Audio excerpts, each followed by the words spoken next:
आदाब, KP news 24/7 में आपका स्वागत है। मैं हूं मुस्तफा आदिल। आइए सबसे पहले देखते हैं मुख्य समाचार।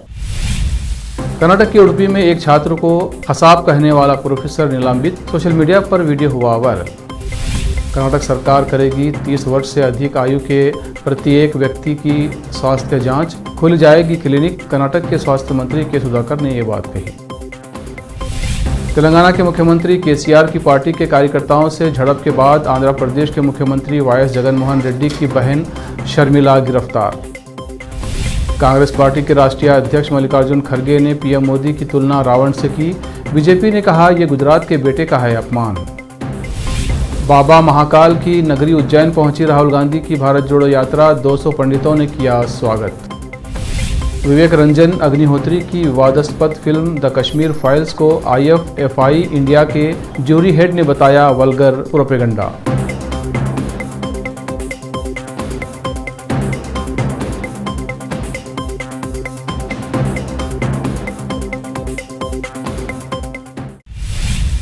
अब समाचार विस्तार से। विविध उद्देश्य समाज सेवा समिति गुलबर्गा के अध्यक्ष व प्रमुख समाज सेवी साजिद अली रंजोलवी ने गुलबर्गा के इलाका हागरगा रोड में स्थित वरिष्ठ पत्रकार हकीम शाकिर के कार्यालय पहुंचे और उनकी पत्रकारिता, साहित्यिक व सामाजिक सेवाओं को स्वीकार करते हुए हकीम शाकिर को शाल व फूलमाला पहनाकर उनका सम्मान किया और उन्हें डॉक्टर अल्लामा इकबाल पुरस्कार प्रदान किया। इस अवसर पर साजिद अली रंजोलवी के अलावा सादिक अली, इंजीनियर अब्दुल सलीम, डॉक्टर अब्दुल करीम और वजीफा याब सहायक निदेशक विकास मकबूल अहमद शाहबादी ने भी हकीम शाकिर की पत्रकारिता और सामाजिक कार्यों के लिए उनकी खूब प्रशंसा की। इस आयोजन के अन्य महत्वपूर्ण प्रतिभागियों में डॉक्टर अफसर पाशा, इंजीनियर मोहम्मद आरिफ जफर, इंजीनियर मोहिउद्दीन अफरोज, मोइनुद्दीन कल्याणकर और विश्व प्रसिद्ध कलाकार मोहम्मद अयाजुद्दीन पटेल शामिल थे। गौरतलब है कि हकीम शाकिर को उक्त डॉक्टर अल्लामा इकबाल पुरस्कार 9 नवंबर को गुलबर्गा में आयोजित एक समारोह में अन्य पुरस्कार विजेताओं के साथ प्रदान किया जाना था, लेकिन उस दिन उनके किसी महत्वपूर्ण कार्य के लिए हैदराबाद जाने के कारण स्थगित कर दिया गया था और उनके वापस आने के बाद उन्हें ये पुरस्कार प्रदान किया गया। उनकी सेवाओं की मान्यता में उन्हें विविध उद्देश्य समिति द्वारा डॉक्टर अल्लामा इकबाल पुरस्कार से सम्मानित किए जाने पर गुलबर्गा के सभी शायरों, लेखकों और बुद्धिजीवियों के अलावा शायर व लेखक को एंकर मुस्तफा आदिल ने खुशी जाहिर करते हुए हकीम शाकिर को बधाई दी है और साजिद अली रंजोलवी के इस कदम की सराहना की है। विविध उद्देश्य समिति गुलबर्गा के अध्यक्ष साजिद अली रंजोलवी ने केपी न्यूज के न्यूज एडिटर मुस्तफा आदिल को ये जानकारी दी। कर्नाटक के उडुपी जिले में स्थित Manipal institute of technology MIT में एक प्रोफेसर को कक्षाएं लेने से रोक दिया है। आरोप है कि प्रोफेसर ने कथित तौर पर एक स्टूडेंट को आतंकवादी कहा था, जिसका वीडियो तेजी के साथ सोशल मीडिया पर वायरल हो रहा है, जिसमें आतंकी कहने पर छात्र प्रोफेसर के बीच बहस हो रही है। छात्र और प्रोफेसर के बीच बहसबाजी का वीडियो सोमवार को सोशल मीडिया पर शेयर किया गया। दरअसल पहले प्रोफेसर एक मुस्लिम छात्र का नाम पूछता है, बाद में उसका नाम 26/11 के मुंबई हमले में जिंदा पकड़ा गया और 2012 में फांसी दिए जाने वाले आतंकवादी अजमल खसाब से जोड़ देता है। प्रोफेसर ने कथित तौर पर छात्र को कसाब कहा। छात्र का नाम कुछ ऐसा ही था। वहीं खुद को कसाब कहे जाने पर छात्र नाराज हो गया।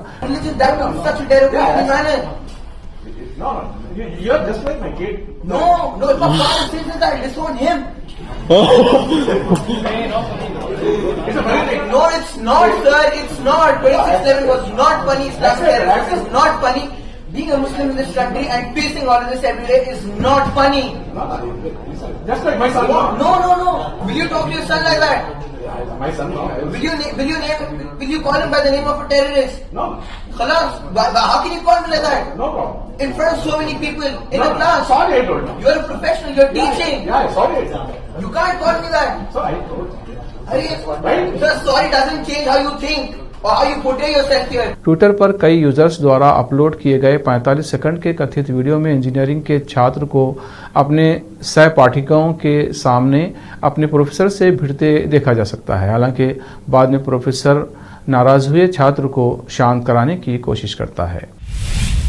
कर्नाटक सरकार ने मधुमेह और गैर संचारी रोग की जांच के लिए अहम कदम उठाया है। कर्नाटक के स्वास्थ्य मंत्री के सुधाकर ने सोमवार को कहा कि 30 वर्ष से अधिक आयु के प्रत्येक व्यक्ति को नम्मा क्लिनिक के माध्यम से मधुमेह की जांच की जाएगी। नम्मा क्लिनिक मुख्य रूप से झुग्गियों और अन्य क्षेत्रों में लोगों का उपचार करने के लिए शुरू की जा रही है। नम्मा क्लिनिक में बड़े पैमाने पर स्क्रीनिंग करने के बाद एनसीडी के जोखिम वाले लोगों का एक डेटाबेस बनाया जाएगा। स्वास्थ्य मंत्री ने कहा कि लगभग 75% मधुमेह रोगियों का इलाज नहीं हो पा रहा है, इसलिए 30 साल से ऊपर के सभी लोगों की मधुमेह की जांच की जाएगी। स्वास्थ्य मंत्री ने कहा कि 6500 से अधिक स्वास्थ्य एवं कल्याण केंद्र पहले ही शुरू किए जा चुके हैं और इनके माध्यम से मधुमेह की जाँच भी की जाएगी। सुधाकर ने कहा कि 200 से अधिक नम्मा क्लिनिक तैयार हैं, जिनमें से 100 बेंगलुरु से बाहर हैं। उनका उद्घाटन इसी महीने किया जाएगा। पिछले 3 वर्षों में राज्य की 50% आबादी की गैर संचारी रोगों की जांच की गई है। उन्होंने कहा कि सरकार का लक्ष्य अगले 18 महीनों में राज्य की 100% आबादी का स्वास्थ्य परीक्षण करना है।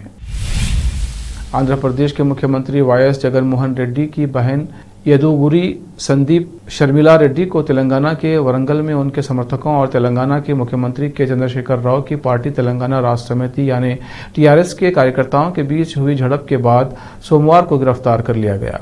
बताया गया है कि कुछ लोगों ने वाईएसआर तेलंगाना पार्टी की नेता शर्मिला रेड्डी के काफिले में एक प्रचार बस को आग लगाने की कोशिश की। बाद में बस को जलाने की कोशिश करने वाले लोग मौके से भाग गए। जब यह घटना हुई उस समय शर्मिला अपने समर्थकों के साथ पद यात्रा पर थी। जब शर्मिला को उनके समर्थकों के साथ पुलिस ले जा रही थी तब उन्हें चिल्लाते हुए सुना गया।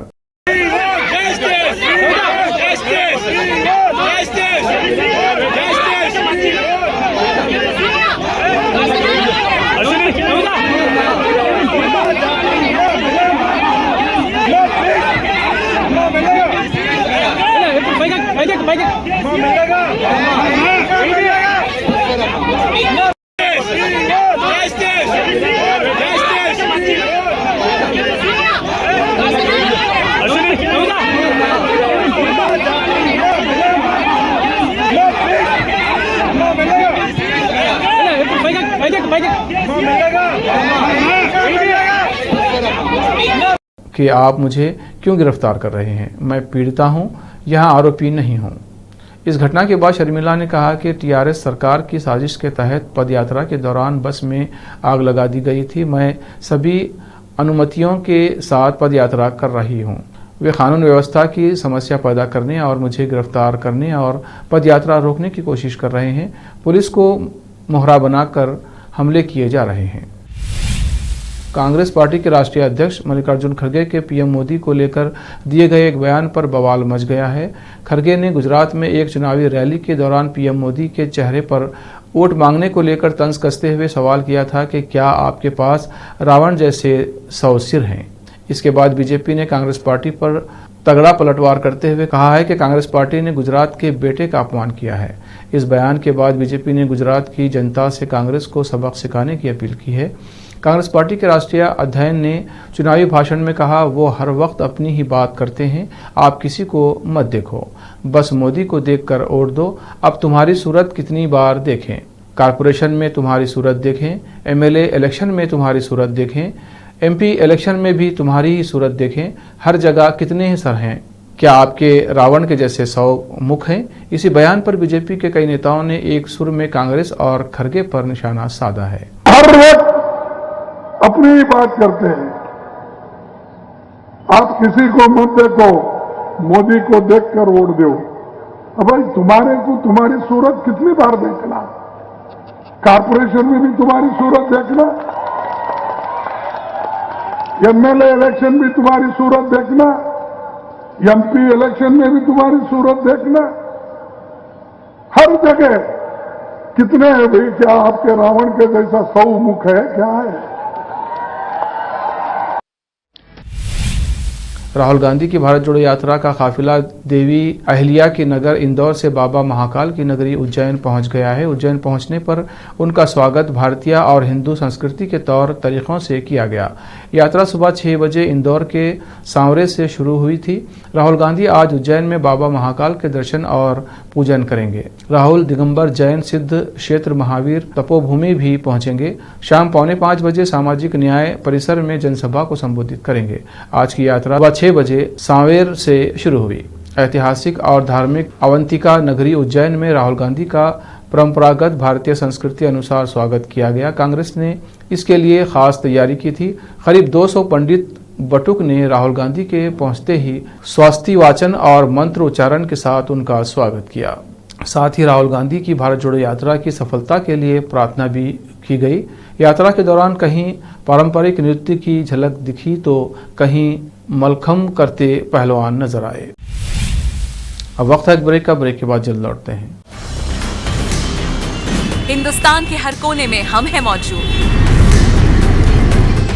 24 घंटे हालात पर गहरी नजर, खबरों से जुड़े चुपते सवालात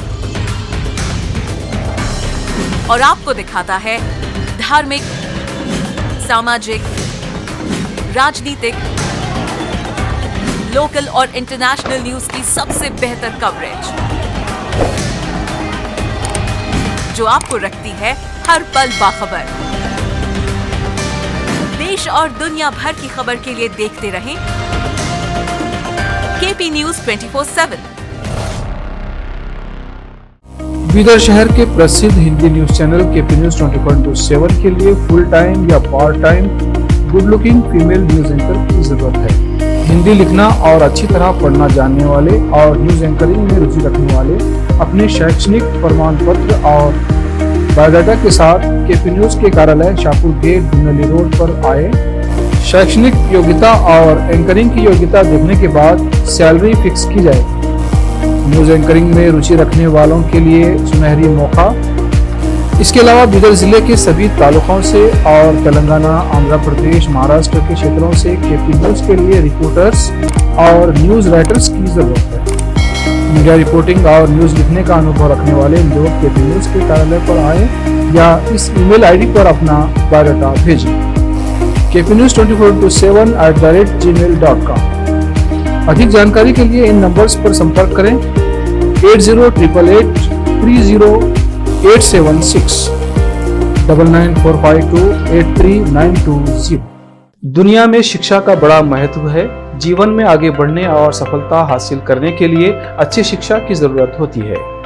बीदर शहर में बेहतर शिक्षा का एकमात्र केंद्र है ज्ञान सुधा एजुकेशन सोसाइटी की ओर से चलाए जाने वाला Gyan Sudha degree college for arts, science and commerce Bidar, जहां पर बीए के साथ साथ UPSC, IAS, IPS, KPSC, KAS और बीकॉम के साथ foundation classes for CA, banking exam training और बीएससी के साथ साथ रिसर्च ओरिएंटेड टीचिंग की सुविधा उपलब्ध है और इन सभी के लिए एडमिशन शुरू हो चुके हैं। सही माहौल में और बेहतर शिक्षकों से शिक्षा व ज्ञान प्राप्त करने के लिए आज ही एडमिशन लें।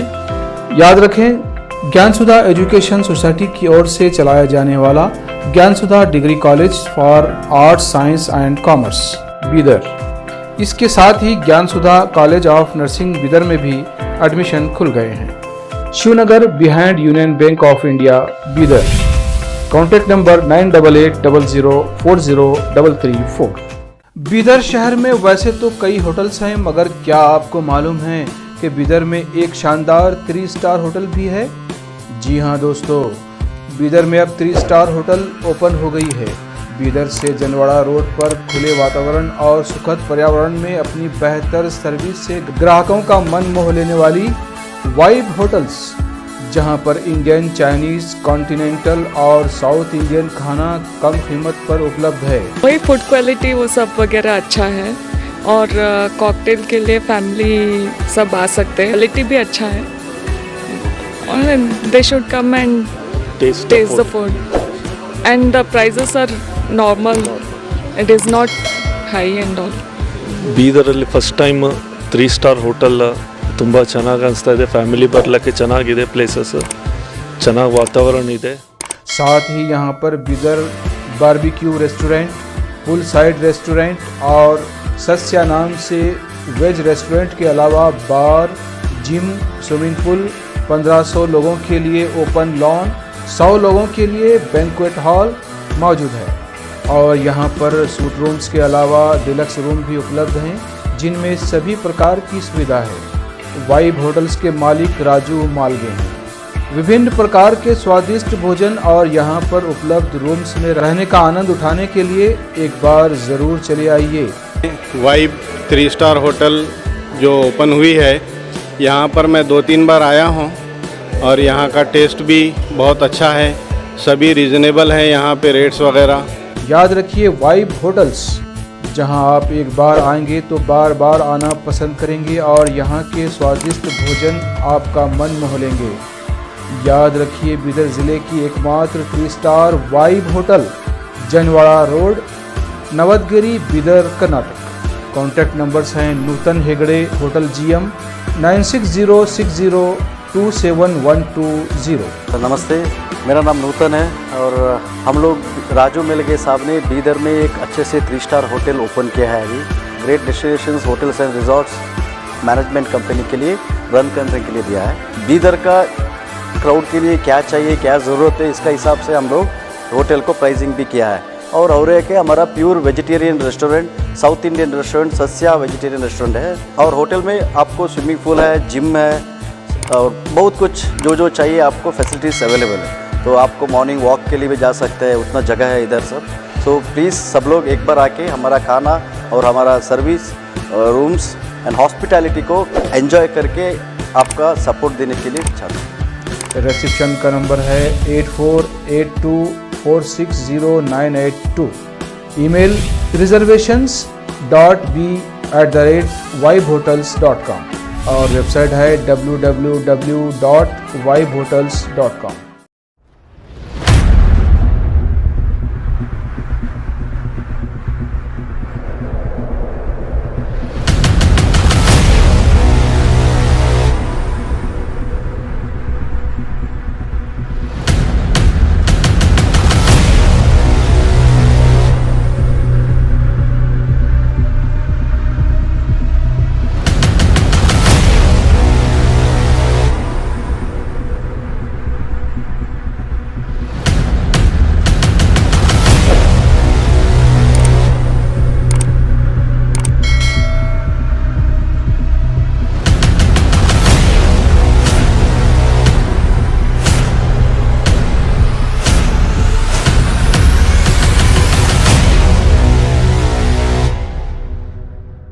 ब्रेक के बाद फिर एक बार आपका स्वागत है। आइए देखते हैं आगे के समाचार। रामपुर उपचुनाव में सपा के खद्दावर नेता आजम खान ने कहा, मेरा साथ छोड़कर भाजपा में जाने वाले कह रहे हैं कि अब्दुल्ला दरी नहीं बिछाएगा। अरे जब तुम आए थे तो कालीन पर आए थे, वो हमने बिछाई थी। इंशाल्लाह 8 तारीख के बाद अब तो वही पोछा लगाओगे। गौकश करने वाले आज भारतीय जनता पार्टी के मंच पर हैं। क्या होगा गौ माता का, कौन करेगा अब रक्षा? देश में गौ माता को बचाने की जिम्मेदारी है। भाजपा पर गौकशी करने वाले हिस्ट्री शेटर बदमाश 50-50 मुकदमे हैं। इन लोगों पर वो भाजपा में शामिल हैं। वहीं आजम खान ने जेल में बिताए 27 महीनों का जिक्र किया और विपक्षों पर जमकर बरसे, साथ ही पुलिस प्रशासन को भी आड़े हाथों लिया। कहा, डर का माहौल बना रहे हैं, हम तो पहले से ही डरे हुए हैं। हमारी मस्जिदों से लाउड स्पीकर उतरवा लिए। हमारी जामा मस्जिद आज खाली है, हमारा ईदगाह वीरान है, इससे ज्यादा और क्या करोगे? रामपुर से केपी न्यूज के संवाददाता नाजिम अली की रिपोर्ट। सरकारों का ये काम भी है, हमें तो ये खबर ही नहीं थी कि सरकारों का काम घरों के दरवाजे तोड़ना है, औरतों के चेहरों का थप्पड़ मारना है, घसीट कर ले जाकर थानों में बंद कर देना है, बेगुनाह लोगों को महीनों और वर्षों जेलों में डाल देना है, उनके हाथों से कलम और मुंह से जबान खींच लेना है।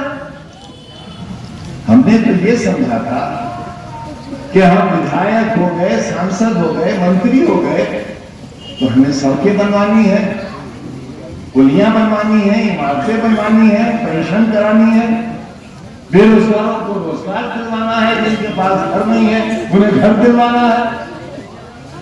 और अगर काश हमें ये मालूम हुआ होगा कि सरकारों का ये काम भी है, तो मेरे अजीजों 50 साल के सियासी सफर में और 4 बार की सियासी ताकत में मैं वो कर सकता था, लेकिन नहीं करना शुरू करता। मगर मैं गली का कुत्ता नहीं था, मैं वो बीमार कुत्ता नहीं था गली का।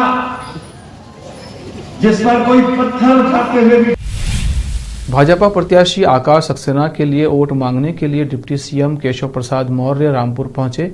यहां पर पार्टी कार्यकर्ता और लोगों ने उनका भव्य स्वागत किया। इस अवसर पर बोलते हुए केशव प्रसाद मौर्य ने आजम खान को नौटंकी बताया और कहा, आजम खान को अपने प्रत्याशी की हार का पता लग गया है, इसलिए अपना दर्द बयान कर जनता को गुमराह करने की कोशिश कर रहे हैं। भारतीय जनता पार्टी विकास और सबका साथ लेकर आगे बढ़ रही है और आकाश सक्सेना रामपुर से अच्छे वोटों से जीत रहे हैं।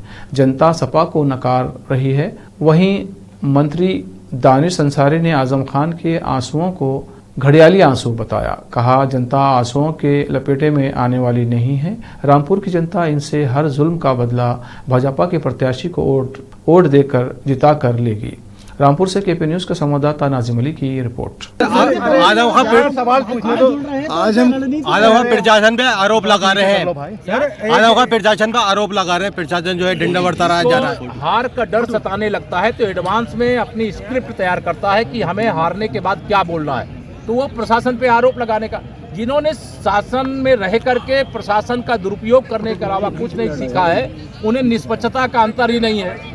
भारतीय जनता पार्टी की सरकार है, लेकिन चुनाव आयोग चुनाव करा रहा है। निष्पक्ष चुनाव की पक्षधर है भारतीय जनता पार्टी और लोग अपने इच्छा अनुसार अपने मताधिकार का प्रयोग करें और जनता के मत के आधार पर जो परिणाम होगा वो 8 तारीख को सबके सामने। जिस तरीके से समाजवादी पार्टी के लोग पार्टी छोड़ने के बाद भाजपा में शामिल हो रहे हैं, कांग्रेस यूपी में है नहीं, उनके मुकदमे है, तो जो लोग सपा छोड़ करके भाजपा में आना चाहते हैं, भाजपा की रीति नीति और नेतृत्व को स्वीकार करना चाहते हैं, जो यहाँ स्थानीय भाजपा और सब लोग उचित समझते हैं।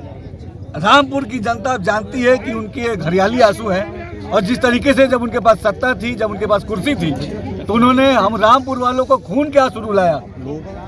रामपुर वालों अब उन आंसुओं का हिसाब लेंगे और इन घड़ियाली आंसुओं से कोई फर्क पड़ने वाला नहीं। मैंने तो ये भी सुना है कि कल उनके जो किसी सभा में जब वो हम मुसलमानों को फिर से गुमराह करने की एक नाकाम कोशिश कर रहे थे, उसी सभा में किसी ने उनको पीछे से झूठा भी कह दिया, जिसके बाद उन्होंने किस तरह के शब्दों का प्रयोग आम जनता के लिए किया, ये भी सबने सुना।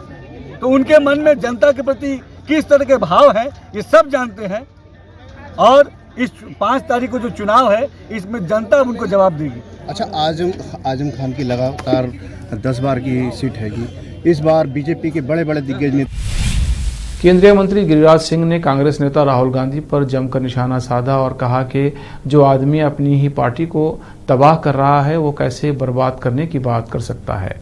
दरअसल राहुल गांधी ने प्रधानमंत्री नरेंद्र मोदी पर आरोप लगाया था कि वो उन्हें नष्ट करने के लिए करोड़ों खर्च करते हैं। उनके इसी बयान पर केंद्रीय मंत्री गिरिराज सिंह की ये प्रतिक्रिया आई है। केंद्रीय मंत्री ने ये भी कहा कि सरकार को मुस्लिम समुदाय से कोई नफरत नहीं है, लेकिन कट्टरपंथी समाज में नफरत फैलाते हैं। उन्होंने कहा, मैंने उन गांवों का दौरा किया है जहां पसमानदा मुस्लिम छठ पूजा करते हैं। मैंने बार बार कहा है कि हमें मुसलमानों से कोई नफरत नहीं है, ये कट्टरपंथी हैं जो समाज में जहर फैलाते हैं। ओवैसी जैसे लोग देश के लिए खतरनाक हैं। उन्होंने ये भी कहा कि बिहार में महागठबंधन सिर्फ वोट बैंक की राजनीति करता है।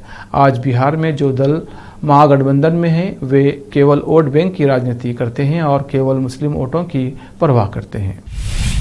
दिल्ली के मुख्यमंत्री और आम आदमी पार्टी के संयोजक अरविंद केजरीवाल ने सोमवार को कहा कि गुजरात के सूरत के हीरा व्यवसायियों और जौहरियों को देश की अर्थव्यवस्था में उनके योगदान के लिए भारत रत्न से सम्मानित किया जाना चाहिए। गुजरात में पहले चरण के मतदान से ठीक 2 दिन पहले केजरीवाल के इस बयान को भारतीय जनता पार्टी के पारंपरिक गढ़ में सेंध लगाने के प्रयास के रूप में देखा जा रहा है। केजरीवाल ने कहा, आज यहाँ बड़ी संख्या में हीरा व्यापारी और श्रमिक मौजूद हैं। मैं आप सभी को बताना चाहता हूँ कि आप देश का ही नहीं बल्कि पूरे विश्व का गौरव हैं। दुनिया के 1/3 हीरे का निर्माण और निर्यात सूरत से होता है। आप हीरे बनाते हैं, लेकिन मेरी नज़र में आप सभी हीरे हैं। गोवा में 53वें अंतर्राष्ट्रीय फिल्म फेस्टिवल के जूरी ने विवादास्पद फिल्म द कश्मीर फाइल्स की निंदा की है। फिल्म 1990 में कश्मीर घाटी से कश्मीरी पंडितों की हत्या और पलायन के इर्द गिर्द घूमती है।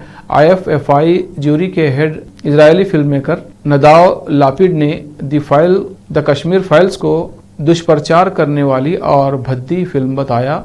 और प्रोपेगेंडा और वल्गर करार देते हुए कहा कि महोत्सव में फिल्म की स्क्रीनिंग देखकर सभी जूरी के सदस्य परेशान और स्तब्ध हो गए। गोवा में अंतर्राष्ट्रीय फिल्म महोत्सव के जूरी के हेड ने फिल्म मेकर विवेक रंजन अग्निहोत्री की विवादास्पद फिल्म कश्मीर फाइल्स की आलोचना करते हुए कहा कि वे फिल्म को राष्ट्रीय पुरस्कार जीतते देखकर हैरान हैं। विवेक अग्निहोत्री द्वारा निर्देशित फिल्म में अनुपम खेर, मिथुन चक्रवर्ती और पल्लवी जोशी लीड रोल में हैं। सत्तारूढ़ भारतीय जनता पार्टी द्वारा इस फिल्म की प्रशंसा की गई है और अधिकांश भाजपा शासित राज्यों में इसे टैक्स फ्री किया गया है। ये फिल्म बॉक्स ऑफिस पर हिट हुई थी और प्रधानमंत्री नरेंद्र मोदी और केंद्रीय गृह मंत्री अमित शाह ने भी फिल्म की तारीफ की। हालांकि कई लोगों ने कहा कि इसमें घटनाओं को एक तरफा दिखाया गया है। आखिर में फिर एक बार देखते हैं मुख्य समाचार। कर्नाटक के उडुपी में एक छात्र को खसाब कहने वाला प्रोफेसर निलंबित, सोशल मीडिया पर वीडियो हुआ वायरल। कर्नाटक सरकार करेगी 30 वर्ष से अधिक आयु के प्रत्येक व्यक्ति की स्वास्थ्य जांच, खुल जाएगी क्लिनिक। कर्नाटक के स्वास्थ्य मंत्री के सुधाकर ने ये बात कही। तेलंगाना के मुख्यमंत्री केसीआर की पार्टी के कार्यकर्ताओं से झड़प के बाद आंध्र प्रदेश के मुख्यमंत्री वाई एस जगनमोहन रेड्डी की बहन शर्मिला गिरफ्तार। कांग्रेस पार्टी के राष्ट्रीय अध्यक्ष मल्लिकार्जुन खड़गे ने पीएम मोदी की तुलना रावण से की। बीजेपी ने कहा यह गुजरात के बेटे का है अपमान। बाबा महाकाल की नगरी उज्जैन पहुंची राहुल गांधी की भारत जोड़ो यात्रा, 200 पंडितों ने किया स्वागत। विवेक रंजन अग्निहोत्री की विवादास्पद फिल्म द कश्मीर फाइल्स को IFFI इंडिया के जूरी हेड ने बताया वल्गर प्रोपेगेंडा।